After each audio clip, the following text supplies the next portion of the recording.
as you've said in other interviews, drumming percussion is in your blood, and it's a family business with your father Walfredo Reyes, his incredible career, and then it's become something you and your siblings have done. What I'm wondering is, though, how are you different as a percussionist than your father or your brothers? Well, first of all, it's definitely a love first and then a business. I'm very, very fortunate to have both, but I definitely understand that very, very well, that it comes with a lot of passion, and anything that you love this much always does. Um, Sometimes it's a bit interesting, the relationship between something that you get compensated for, make money, but at the same time you love so much that you would do it regardless. But that's always an interesting relationship between them both throughout the years. But how do I differ different than my father or brother? If anything, I like to think that I I'm an extension of them, and I not only look up to them, but I use them as examples of how I might approach whether it's a musical situation or a business situation or scenario. So obviously there are differences because of the history where we come from, as far as the music that we grew up listening to, and what influenced us throughout our lives and our careers.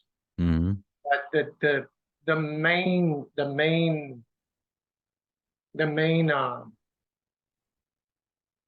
what makes us, I think, it's really close between us three. And I've noticed also between a lot of other friends of mine that are drummers and percussionists, or percussionists and drummers, or both. Hmm. Versatility, diversity. These are words that always come into mind. Um, Flexibility. And these are just part of the language that you have to have in doing what I do. Sensitivity, definitely. Um, Not always the easiest of things, because we're creatures of sometimes, I don't know if we're creatures, but sometimes we have a vision and we see it and we would like it to turn out a certain way, and it's really interesting how we have to drop that in order to let it breathe and let it grow into its own. Doesn't matter what it is, and Hmm. especially in any sort of creative situation. Um, but yeah, so I feel that I've gotten better as I've gotten older at being able to be flexible and accept things and people and ideas, and just be a complement to. Hmm. Feel that my dad and my brother have been really good at that as well throughout their career. Case in point, that's why they worked so well and worked with so many people. Yeah, yeah. And kind of an extension of that, I found this interesting quote of yours where you talk about working with other musicians and being in a band, with as many players as the Zac Brown Band. You said you have to have sensitive ears and a sensitive heart.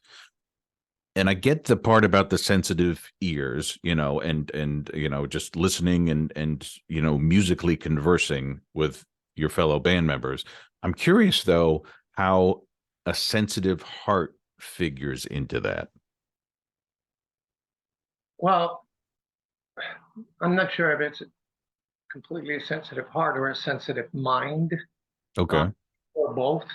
I'm still trying to figure that out in life. But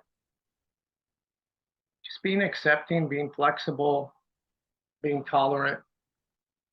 And like I said, I think I've gotten better on as I've gotten older of being able to accept other people's ideas and other people's directions and just being falling into place and becoming a complement to that.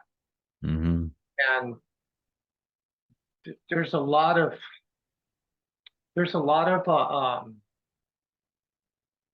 little things in between, obviously, that come into factor while when you're doing that. But for the most part, if you approach or not approach, but if you get to a situation and you realize the importance of that, and you then move forward with that kind of as your center point, whether or not you're going to be better at it in some moments than others. I think you will always it'll always be a good thing that you were part of that because you will then be a complement, a welcome addition to it. And Mm-hmm. sometimes not saying anything or not playing anything, or I know it's we've heard that before, but it's really important to try to step back and look at the overall picture as you're helping to, whether it's you're creating a meal, painting a house, or building a house, or a project, or a piece of music, or whatever that might be. Mm-hmm. So it's it's really, really crucial and important to be able to do that. I'm sorry, I keep getting like these notes on the computer. I don't know if you can hear them, but they're just, Yeah. I don't know how to shut that off. But Are they just email alerts or yeah, they just keep popping up and then they disappear, and it's like, okay, yeah. You're an in-demand guy. I get it. I get it. Um, well, I mean, with that, I'm curious, how would you say, because you and Chris Fryar, obviously meshed so well. I'm curious how you're playing with him. How would you say it's evolved over time? Besides getting better, how would you describe that kind of cool symbiotic relationship you guys have on stage? so I mean, Chris is he's been like this from the very get-go, from the very beginning. He's been so easy to play with. So I didn't really have to do too much adjusting other than just listening to him and wanting to support him and compliment him. That's kind of like the way I approach it, my role on now throughout the years in all sorts of different situations, whether they be recording or live playing, sometimes we, or I'm just going to speak for myself, I have taken liberties during certain moments, but Mm-hmm. for the most part, my priority is always this this relationship with this man that I hold dear to me as a friend, as a brother, and as a fellow musician, and a fellow musician in this particular band. So I feel that we have a great situation going that we really. I mean, I feel so at ease and so comfortable whenever I go in, whether it's completely a new piece of music, new ideas that Zach or one of the boys will be bringing in, or going to play with him, or definitely live with Zac Brown Band. It's just, I hate to use the word effortless because you want, but but yeah, it's just he makes it so easy, or we make it easy for each other. Yeah, and I mean, I'm wondering if you could elaborate on that. How he makes it easy to play with him. I mean, and like what? What's an example of someone, who would not, I mean, you don't have to name names, but what is an example of someone who is not easy to play with? What does that, feel like in contrast to playing with Chris? Well, yeah, so I started playing drums, first of all. Hmm. I always was taught that percussion is drums included. So on my first few years out the gate, it was always drum set, and I still play a lot of drums, but not professionally. So Hmm. I always approach percussion always with a drum set mentality. Um, in most of the situations that I play these days and have for the last few decades. Um, so that being said, I really try to put myself in the drummer's shoes. Chris has impeccable time, and I trust his time and I trust his ideas completely. So my job is to basically sometimes reinforce those ideas or complement those ideas, Hmm. not necessarily to add on and in between, although I do that too sometimes. But even though I have a lot of hand percussion, the percussion setup that I use with Zac, sometimes I play percussion as if I was playing a double drum set. Hmm. Yes, but a double drum set that is going to be comfortable to this incredible drummer that's next to me, not Hmm. some drummer that's just there adding stuff, and just taking his ideas and just Yeah. manipulating them and ransacking them and like some double drummers or two drummers or even more drummer percussion situations that happen. Some Yeah. I see whether it's bands that have a lot of percussionists and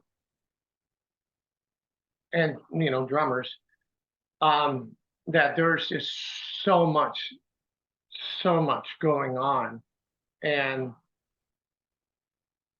to me that's not really and again, it's hard to pass judgment on that because you never know what the artist might want. The artist might actually want those type of things. Right. Right.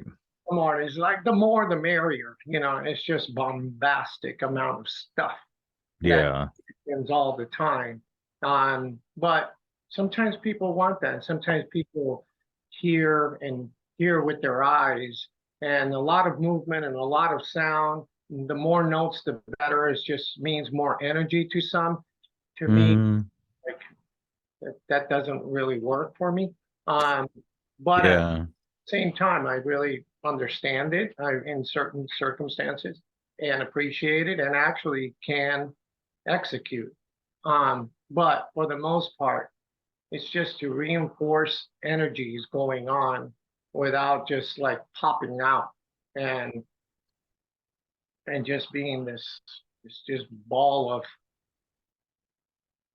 self-centered energy, I guess. Yeah. No, I mean, because I remember when he and I spoke, he talked about, because I was asking him, how what's the key to meshing well with someone else, working percussion. And like he gave a great example where he said, especially those times when you guys go off on your solos and stuff, where maybe you're playing cymbals and things that are in a kind of higher register.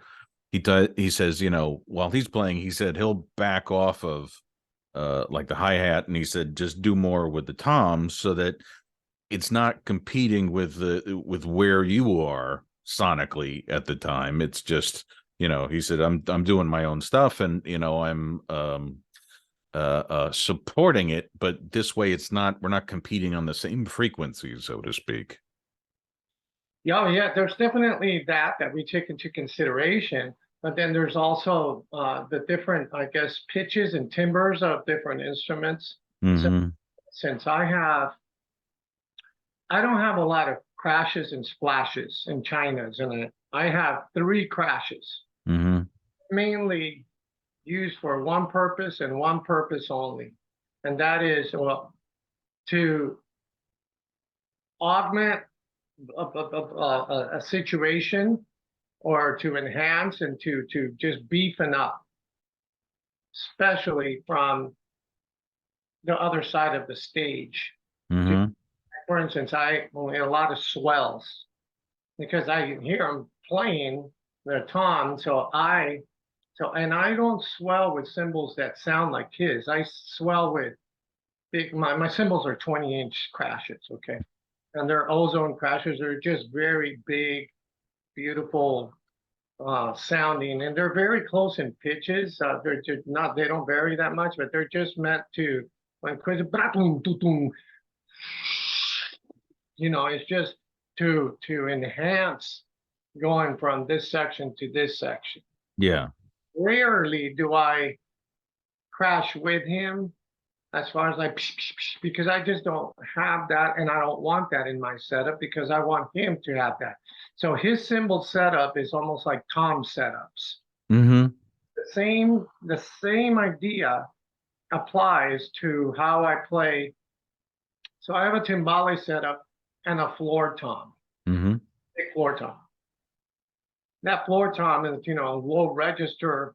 It's almost like, I don't want to say like a kind of using it almost like timpanish, but not because it's a floor tom at the end of the day. Mm-hmm. But so the same thing, boom, boom, boom, boom, boom, boom, boom, that type of thing. So um, they're not meant to, I unless depending on the songs, obviously. But because it's a high timbale and a low and a lower, there's two drums to a timbale, right? So the Mm-hmm. lower one is almost like another floor tom to me. Yeah. So floor tom, and then I have this high pitch thing that sounds very can sound islandish, you know, Mm-hmm. Caribbean, or whether it's Latino, or whether it's Jamaican, it gives it that.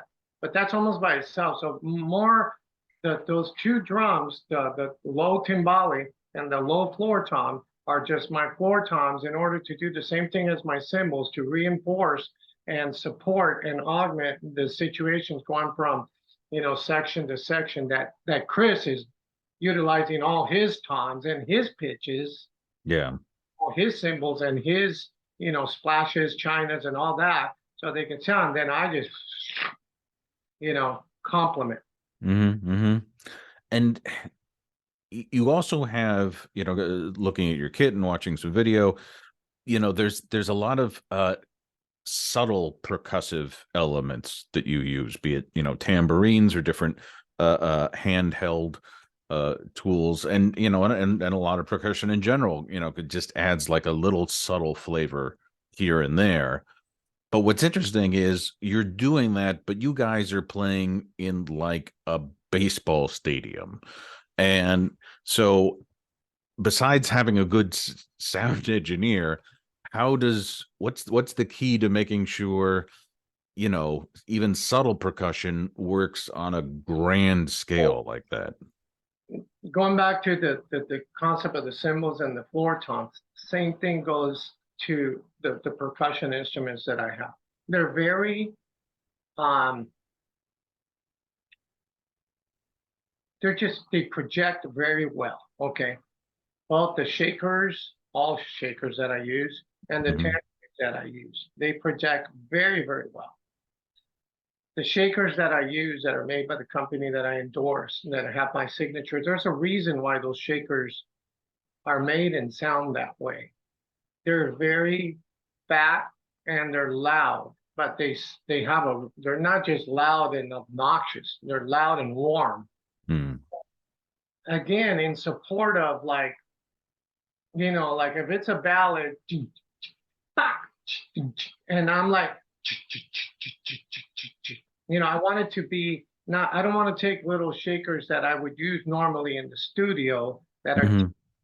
tinky little shakers, not for my live situation. That doesn't mean that I won't use that in the studio to um, to record and have all sorts of different sounds and give the producers and the artists all sorts of different variances on shakers and tambourines. But Hmm. but uh, when it comes to those particular shakers and tambourines in my live setting, is just to complement what Chris is doing. So, for instance, in a song like Highway 20 or Colder Weather, those are ballads. So I'm just going to double what Chris is doing because he's doing 8 notes, and I'm like, but it's a nice, it's not this little tinky thing. It's like just this.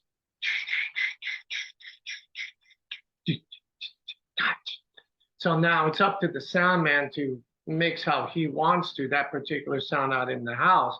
But I'm giving him this really nice feel between this hi-hat and this shaker or shakers that I'm playing on the opposite side of the stage. Hmm. With the tambourines that I use are all, some of them are custom tambourines that I make, and some of them are my personal tambourines, but they have the same thing. I use them as almost like a shaker, and they're thick and Hmm. complement that hi-hat that he has, whether it's on, hitting 2 or 4 or whatever, just one hit, or just playing with him as he's playing 8 notes or 16 notes. Hmm. It's a really nice complement between those two things. In comparison to other gigs that I have done, such as, for instance, Don Henley was a completely night and day from this gig. Not Don Henley, I had a lot of little percussion, Hmm. shakers and little and little sounds. But the whole vibe and volume of the whole thing was just in a different level when it comes to amount of energy that was being emitted. With the Zac Brown Band, we go from playing Metallica to playing our song to playing a country song to playing a islandy song. So but everything has like this energy to it, and Hmm. and I think a big part of uh, what we've come up with is why people really gravitate to come to our shows, because it's almost like listening to a little bit of a rock band with a country feel or the bluegrass feel with an island feel, but it really has that kind of rock energy, so to speak. Um, and we approach it in that manner. All Hmm. It's not a heavy metal band, but at the same time, everything, including ballads with subtlety, is played with that thickness, that power that a rock ballad would have. So I don't want to be playing tinky tinky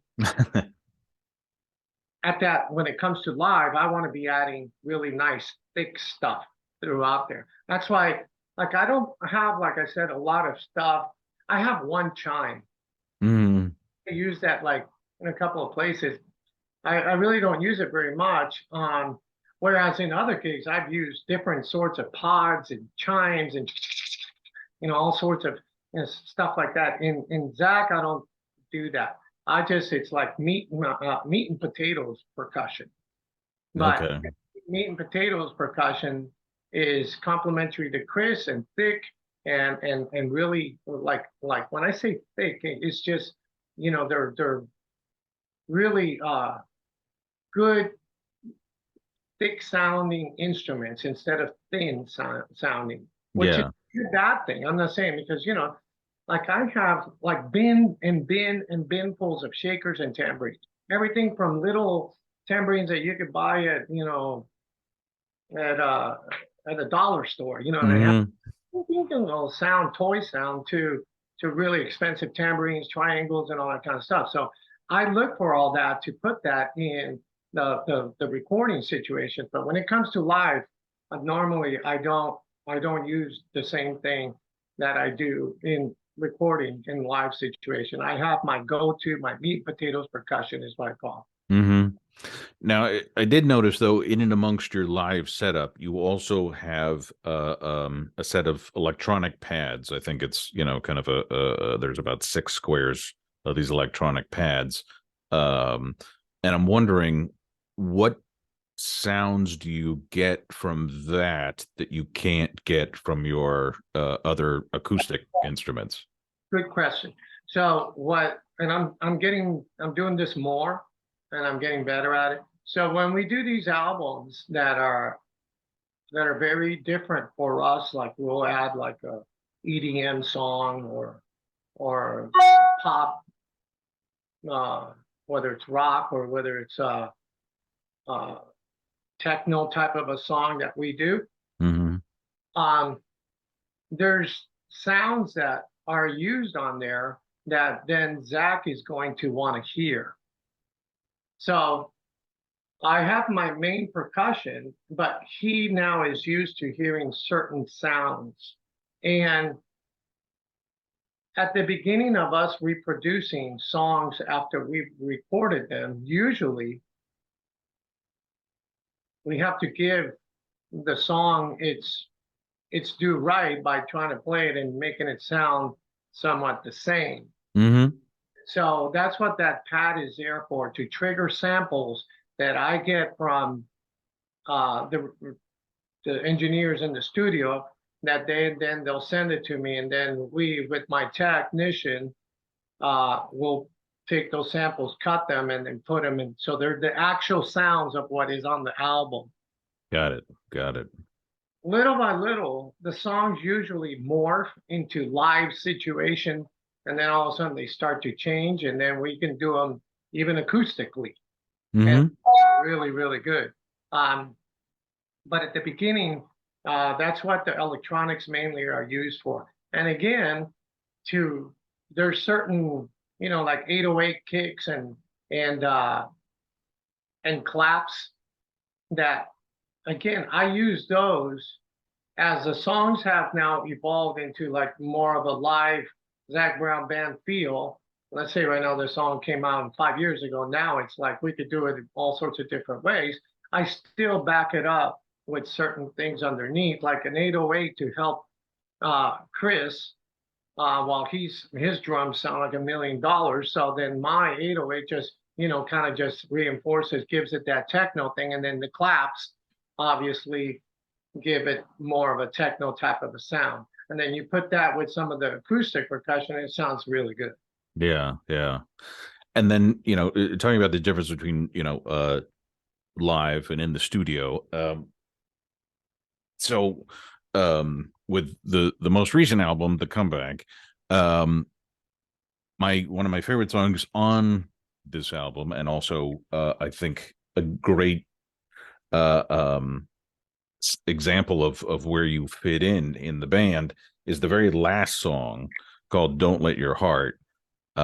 Which has this, fabulous, fun vibe, but it's also cool because there's a point in the middle, or maybe a little toward the end, where they kind of bring it down.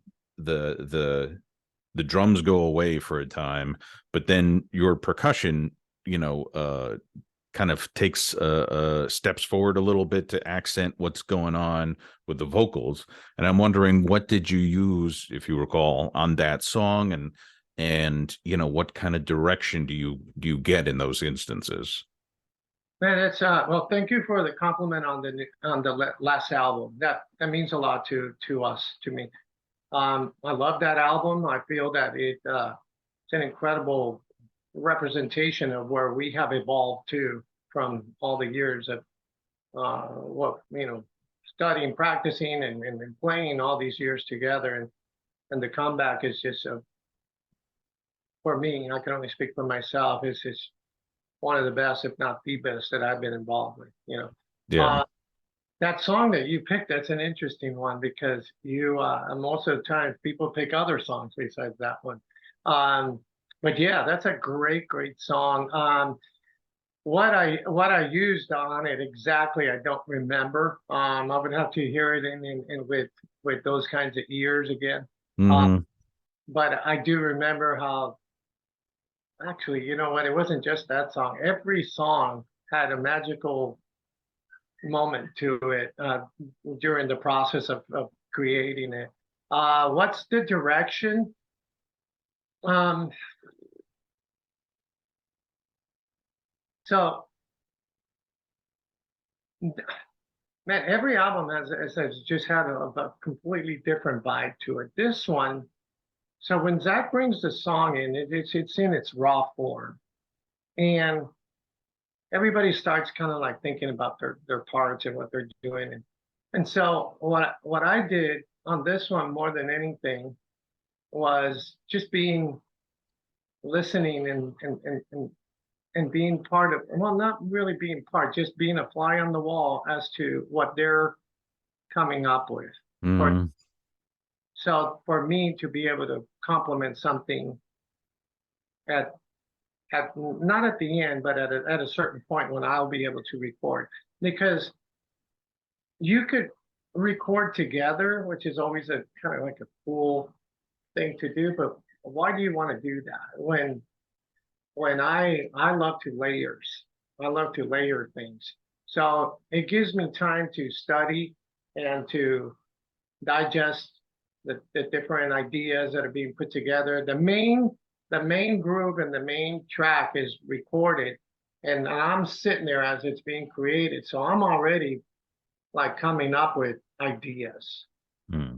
And usually at some point, whether it's in that day or at the next day, somebody will ask me, oh, I'll say, can I can I record?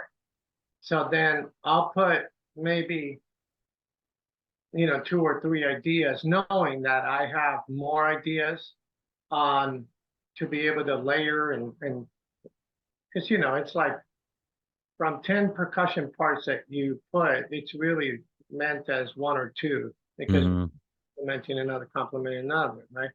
Um, but then you got to take also into consideration that they're going to take that, and it all depends on the timeline.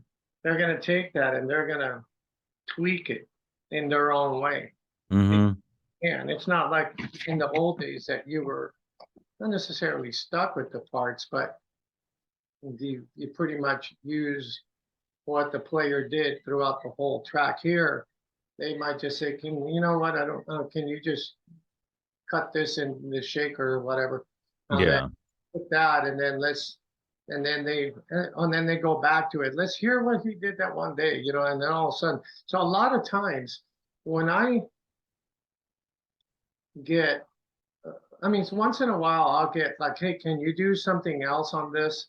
And then we will already be away from the studio, Mm-hmm. do it either at home or at John's or at Chris's even, put other stuff, and then easily I could do that, and I welcome that when that happens. But a lot of times I've already recorded, whatever. Let's just say 5 pieces of 5 different tracks of percussion, enough to where they now take that stuff and dissect it and create the parts that they feel are more most complementary to them in that particular time in that particular spot.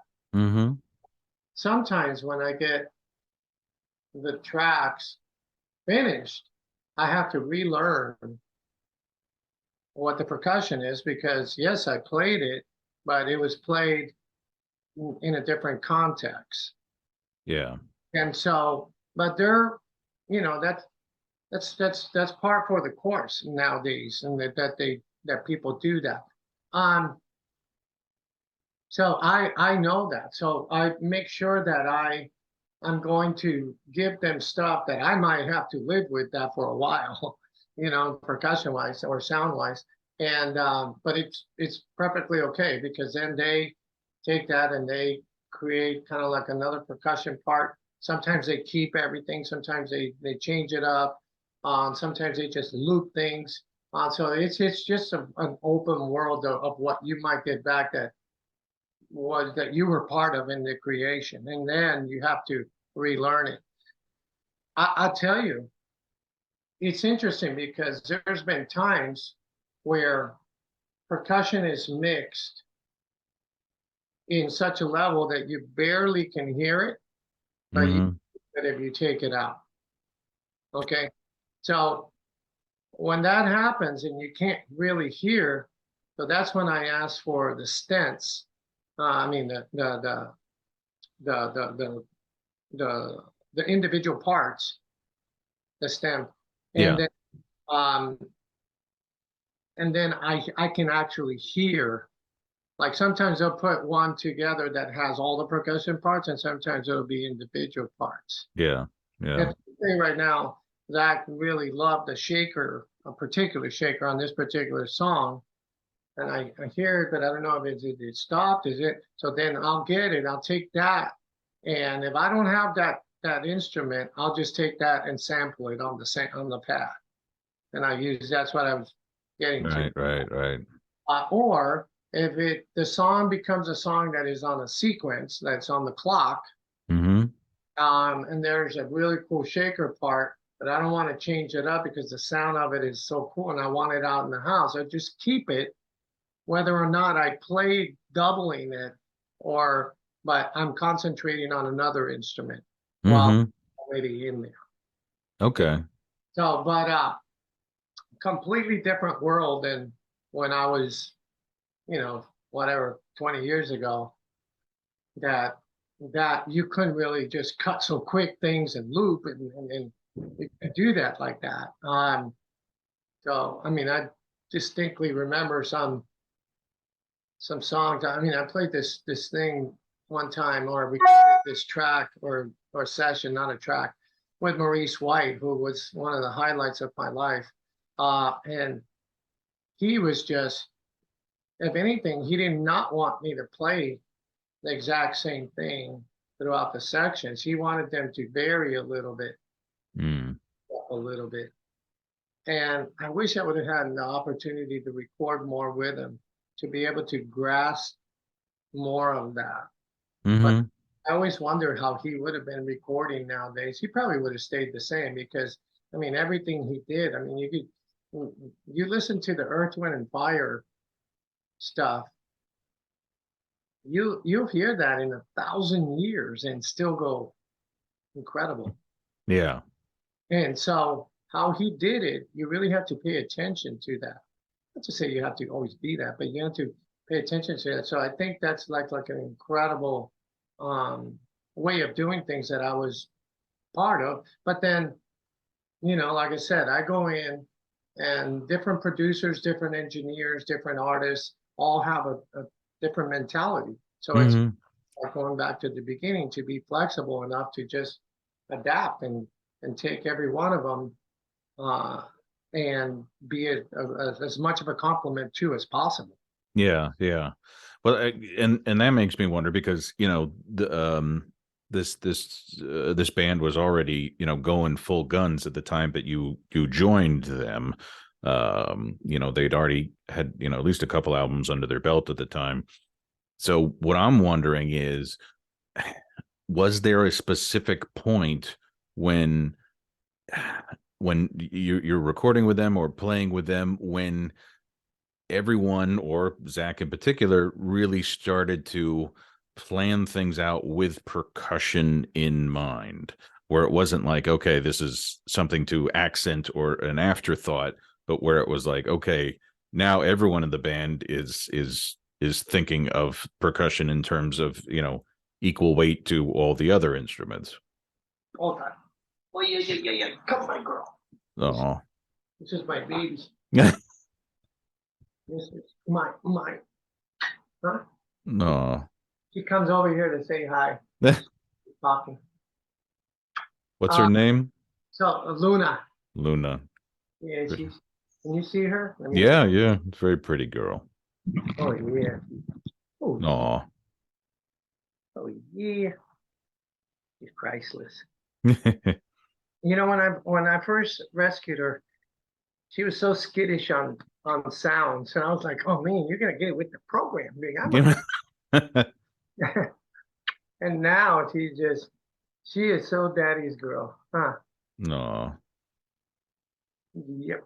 She just loves love from Dad. Come. Hold on. Yeah, to answer your question, when I first joined, yeah, they had definitely some success. Especially Chicken Fried was Yeah. the big gun. Uh, Toes had already come out, and Right. but still, I mean, uh, we had not gone into a lot of the directions that we went after I came into the band. Um, so I think for the most part, Zac, I think his mindset without, I'm talking for him, it's almost like having an incredible, a really good restaurant and seeing the chef that just makes whatever, really good desserts Hmm. and just go get to work. It's like, and then I just, because the restaurant makes great appetizers and great meals, and I just make great desserts for it, So uh, it wasn't so much, we didn't really talk too much about it as far as like, what are you going to do in this and Hmm. do this, and that's really not the way it worked in this particular band. Um, he just let me go, trusted me, and then the rest of the guys, Chris for sure, because Chris and I bonded from millisecond number one. He just went book. Um, but the rest of the band, little by little, they just started understanding and listening and trusting more that I was gonna just do whatever was necessary to be a compliment to.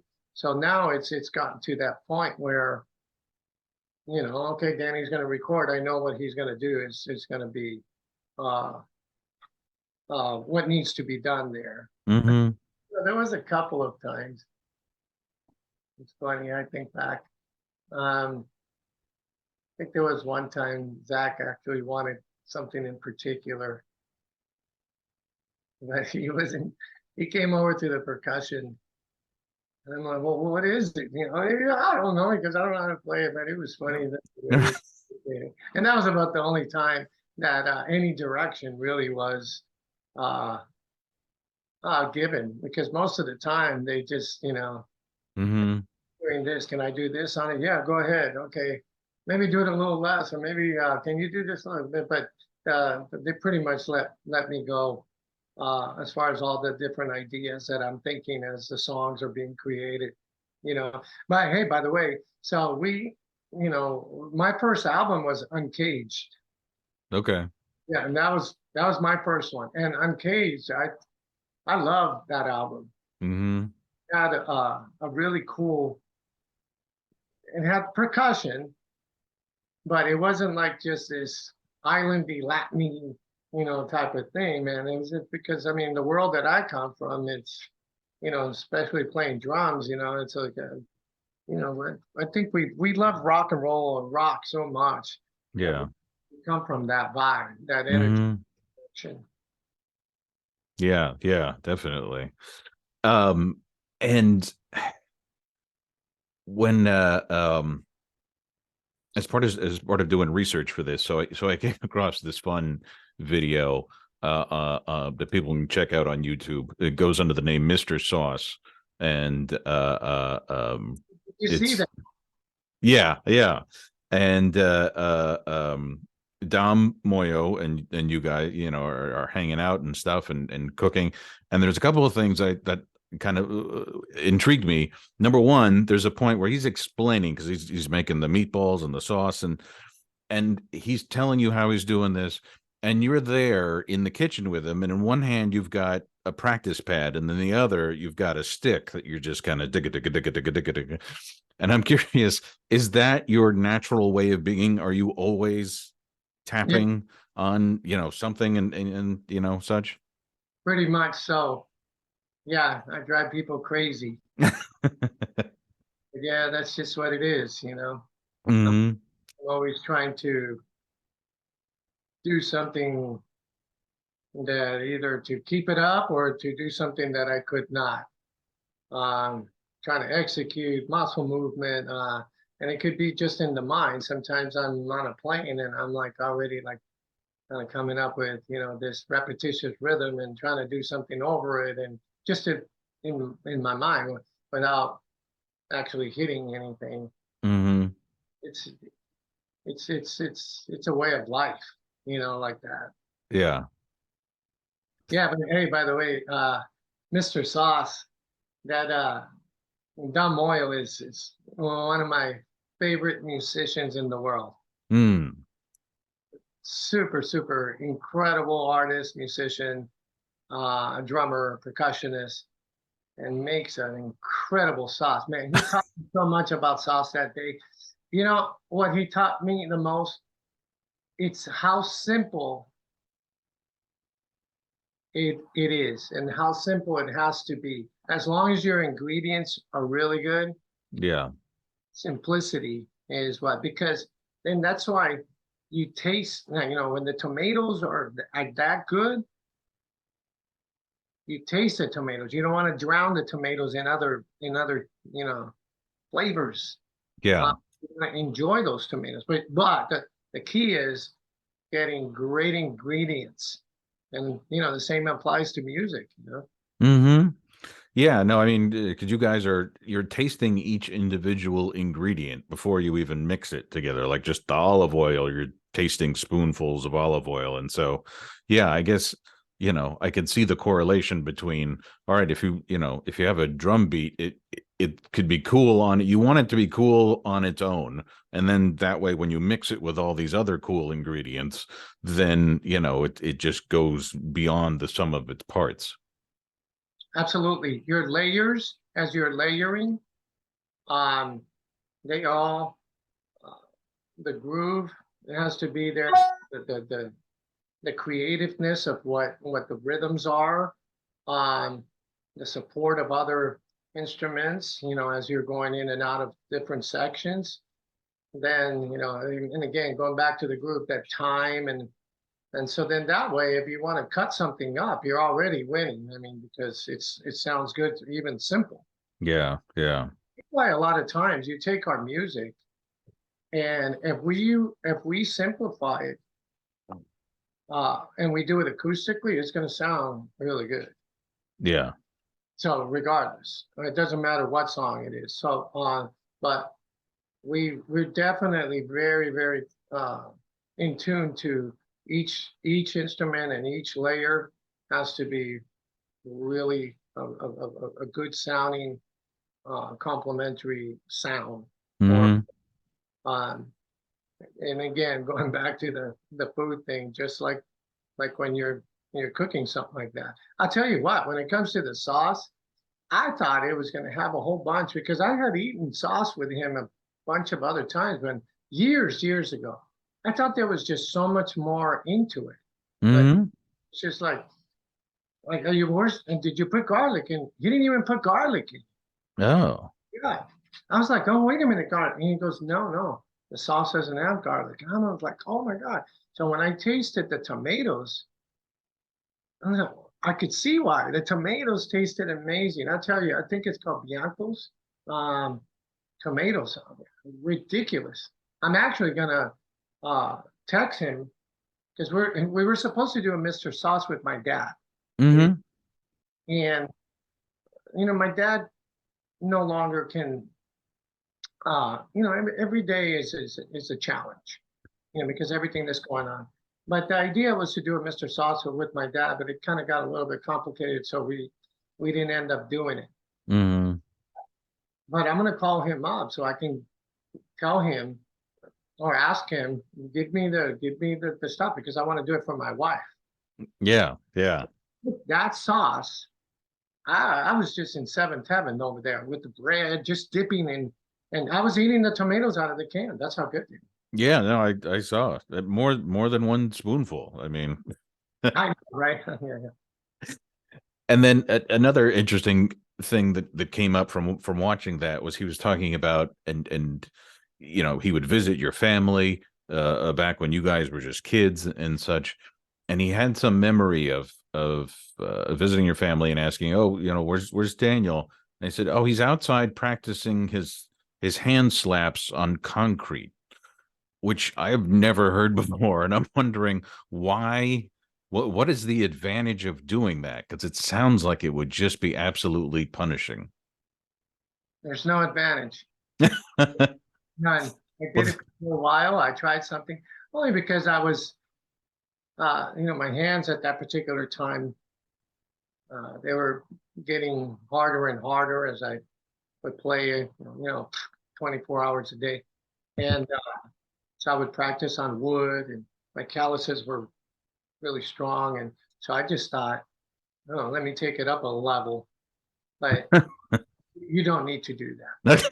Definitely don't hurt yourself like that in that manner. There's no reason to do that. okay, because I was wondering, I'm like, that I have never heard of a technique like that before. So, You don't want to do that. yeah. Um, and you come from such an eclectic background, and you play with this band that has such eclectic tastes. Not only in the music you guys create, but in the songs you cover. That show I saw of you guys in 2020, you bounced around from Kansas to Adele to the Dave Matthews Band to Motown. I'm curious though, is there something or someone that you've been influenced by that might be a surprise to people that they wouldn't necessarily, uh, um, if they had to guess, would be like, oh wow, I didn't know that, that music, it has inspired him or moved him in some way. For me or for the band? For you. Well, I think for the most part, people that follow us understand and know that our taste in music goes from A to Z. Mm-hmm. So what is in there? Obviously, there's some people that are more fans of a certain genre that we like more than others. But I always find it, appealing, and it's nice to see. Sometimes I post certain things on socials, like it'll be everything from, you know, Senegalese percussion to, a Broadway uh, song that a friend of mine is doing. So it varies. It goes all across the gamut. You know, I grew up pretty much with everything. I mean, look at my dad. But my dad's a jazz aficionado, jazz musician, drummer, big band Mm-hmm. drummer. But then he loved bebop, and then he played shows. And all what kind of shows? Everything from Paul Anka to comedians like Milton Berle, and so I saw a lot of that. Then I started working with Ben Vereen. Ben Vereen is a Broadway entertainer, so I did Broadway for a good 15 years, off and on. And but Mm-hmm. started playing in school bands, and we would do, Earth, Wind, and Fire, Casey and the Sunshine Band, all that kind of stuff. And but my friends, we were, Kiss, Yeah. Warner, Foghat, Led Zeppelin, Aerosmith, all that kind of stuff. So I would see every concert that would come by. That was kind of like the upbringing. And then when I would go home, my mom is listening to, rumba and salsa, and she loved to sing. And so she would put stuff that was more commercial Latin music that she could dance to and sing to. And so listening and getting all that. Then I grew up in Las Vegas. So Las Vegas had everything from, I know, Mama, had everything from, you go into the lounges and you would see Louis Prima, or you Mm-hmm. Power, or Yeah. Buddy Rich, or you would see uh, a lot of country. Like I made a living playing lounges all up and down the state of Nevada, all these little towns like Elko and Tonopah and and we would play the lounges in these little casinos throughout the thing, just playing country music, Patsy Cline and Hmm. Willie Nelson and what. So, be surprised. I don't know if I could ever anybody as far as like, oh my God, Daniel likes that too. Hmm. But yeah, so pretty much, I mean, they know I love and respect all sorts of different kinds of music and have played a lot and Yeah. fortunate enough to do that. And but when it comes to the band, um, I know every year, like Zach wants to stretch and he always amazes me and surprises me as far as like what he's listening to now and what he wants to do. Like last year, he was going to Bruno Mars and oh my God, I'm forgetting his name right now. He's so good. The drummer, Silk Sonic is the name of the group. You know that group? No, I don't think I do. I'll have Uh, to look them up. Anderson .Paak, Okay. Sonic, which is Bruno Mars and Anderson .Paak. But it's just that he came in and was listening to that all the time. And I was just, whoa, way to go. And I want to do it in the show. And I'm like, more power to you. And, people thank God that they're tolerant and they accept us and they love that we are very diverse when it comes to that. But we always got to make sure we give them the main dishes, you know. Yeah, yeah, but I don't know. To me it blends seamlessly, and I think it just reinforces the idea. Like, look, good is good, and people don't need music genres to be so pigeonholed as executives think that they have to be. It's Um, how they have it here like that. They're definitely in categories. When you go to other countries abroad, you hear radio stations, they go from a funk tune to an or jazz yeah, to a rock song. I mean, they go one after another. So people are just a little bit more uh, used to and open when it comes to listening to different kinds of music, like basically what we do. Uh, yeah, but here, they like to put you in boxes still, but yeah, it's very hard to put us in a box. yeah, yeah.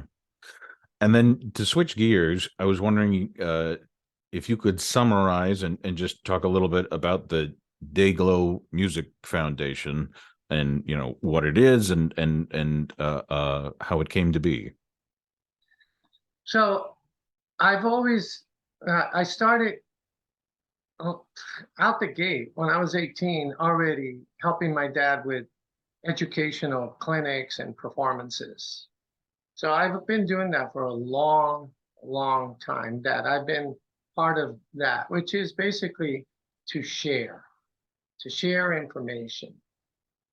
Um, Throughout the many years of me touring when I lived in Los Angeles and I would do seminars and clinics for the different companies, I always enjoyed the process, but there was always something that I wanted to do more of, and I wasn't sure yet what that was.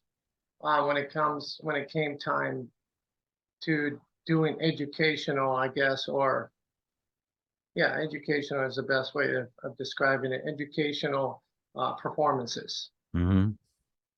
So when I joined the Zac Brown Band, how it came about really is that I wanted to do something more impactful in my life than just perform and host people in a performance setting, but I actually wanted to be more hands-on. Hmm. And what that meant was to be able to be a coach and be an influence to people as they're as they're walking life. And it just made it really easy to do it for young adults that are in the, they're just becoming adults, to give them just information, to just put food in front of them, on whether they're wanting to pursue professional music or not. Hmm. So I just felt that it was such an important thing for me to do. I bought this house that I currently live in, and it had it has 5 acres, so it had a lot of land in comparison to where I lived before, which was tiny. Yeah. So in doing all the work around here, I just it was just amazing how, to me, it was just like everything was. And going back to, you said you practice all the time. It's just like everything to me around here was just music. And Hmm. it has to be in harmony with. You can't just have your way all the time, and all of a sudden the tree falls, and all of a sudden it's, oh no, the trail just got ruined, and then you have to adapt. And anyway, Right. so I started trying to come up with a way of being able to integrate both of them. So I got this idea to be able to run some seminars or camps here in the property, where then I could bring kids, show them or demonstrate music examples, but while walking around Hmm. in nature, and seeing and joining the the two ways of you have to be in harmony with life. You have to be in harmony with music, and you have to be in harmony with the group you play with. When I say in harmony, like give and take, And so there's so many different lessons that you do apply in order to make things work when it comes to music, that they're wonderful lessons in life. Going back to what we were talking about in the studio, layering as we're recording, everything is contingent upon the other stuff that was laid down. If you have something that's shaky, then everything else is going to be, it's going to be built on. And the same thing as building a house, as building a camp, building a trail, building a relationship. Just that alone, when you can get somebody, especially when they're young, to actually see how important that their steps are in building a piece of music, or Hmm. a house or a meal or their lives, man, it's all ding, and it's really important for them to do that. Hmm. Wow, man, this is really, really important. So we never really grew too much on, because it's just it's hard unless you have like an incredible team that has the same energy and Hmm. the same outlook. Same energy is basically the thing, and then you're just a complement to. And I had a hard time of finding good teams of people. Hmm. And I really did not have the time. So right now, um, I'm excited because this year, right now, Yeah. I found a school, local school, that we're going to attach the foundation to, and we're going to be using that school and its kids as the patrons that are going to be part of this program. Okay. Now, I don't really have to go and um, find and select, and maybe in the future, if the charity grows, yeah, we can do all sorts of different things. But now this year, I will be able to divert all the attention that Dayglow Music does, but in a school that's already a music school. Hmm. Run programs and run performances and run, and with those kids they're hungry. So everything that I've learned from the past, I'll be able to do that this year with that other school. The good thing is that I could still do that fairly easy with the small team that I have that runs the charity, and then just keep it small Mm-hmm. and complement that school. Now, that doesn't mean that I can't do other outside performances and what do we call, like, I guess performances, outreaches, with myself and through Dayglow. But it'll be good because we're going to be working a lot this year, and it's hard to do everything. Yeah. Yeah. We run the charity full on, travel, tour, rehearse, record, a personal life. Right. It's just really a lot of stuff. But this school that we just interacted with this last year, it's almost like a perfect fit. And they're not far away. They're about half hour away from here. Mm-hmm. Mm-hmm. Stoked about it. Everybody there. I'm already, like, I just got a text yesterday from one of the young man, a guitar player that has a class, and I told him he could run everything through me, and so he was asking me if I would be able to play at their um what do you call it? Well, year end performance. You know, Mm-hmm. Mm-hmm. so I told him to, pick out some songs, and I would give them my input as far as like what my thoughts are. And he's trying to pick out songs that I had something to do with, Earth, Wind and Fire, Chicago, something like that. Yeah. A little horn section and a little band, and then I could help them to rehearse. And Mm-hmm. but anyway, so I just texted with him yesterday, so I'm looking forward to engaging more with him and with the main teacher there, and keep my charity growing, but in a very, low key type of way, which is right now, that's all I can as far as the amount of energy and time that I can Yeah. put to it.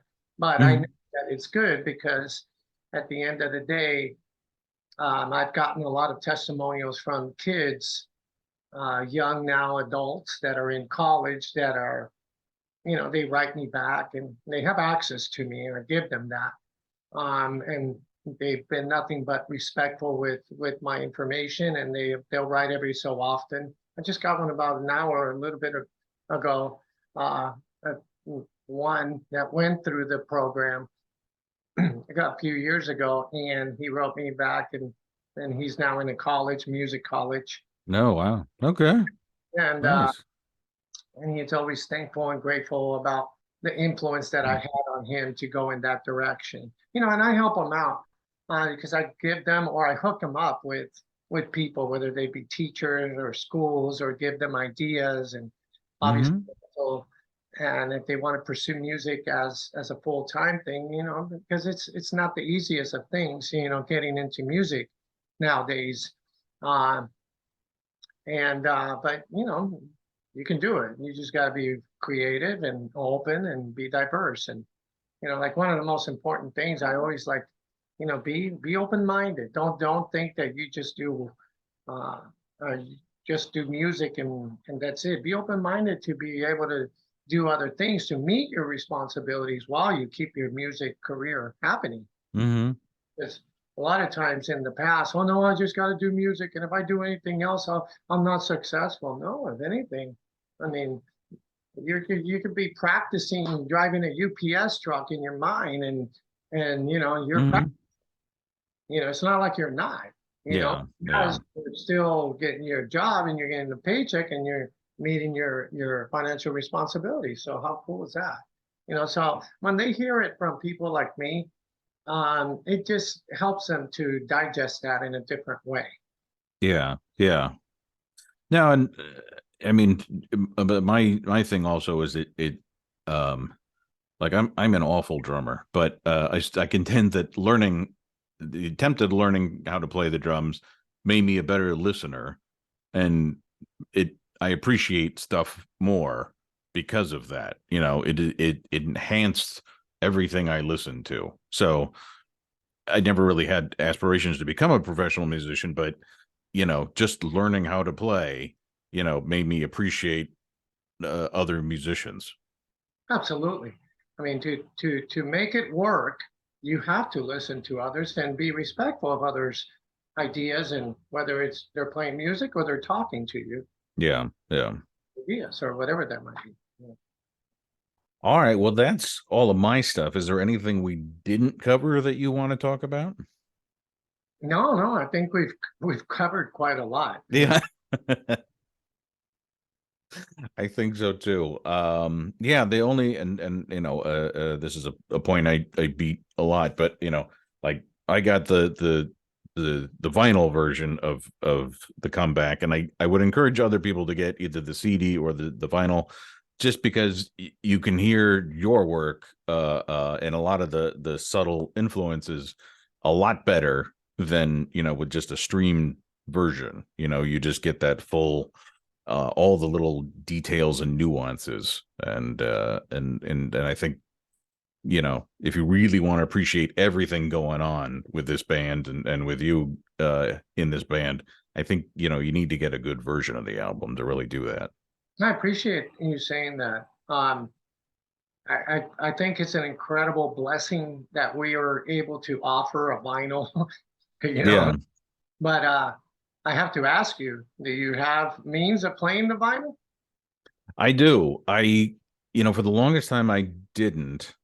And then but I was going to a lot of shows and stuff, and then when COVID hit and suddenly no more shows, and I got really tired of streaming really fast because there was all this stuff I couldn't hear, and so I started putting together a stereo system again with a CD player, because I still have like I don't know 500 CDs or something like that, and got some really nice Audio Technica headphones and an amp and everything. And so, yeah, no, this is at least once a day I'll put them on and turn on the equalizer and really just listen to something.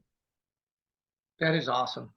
That's great. Yeah, I encourage people to, uh, whether they be kids or anybody for that matter, to always have a great sound system. And I'm biased because I come from that world, but there's nothing like taking care of a vinyl record and putting on that needle, and I mean that's just a special occurrence.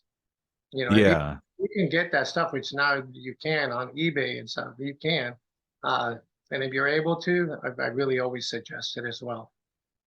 Yeah. And there's stuff that I had been listening to for years, but then I finally got a good stereo system, and now there's all these other layers that I was not hearing, even just playing the CD in the car, that makes it such a much more immersive experience that is really fantastic. Absolutely. Well, hey, thank you for your interview.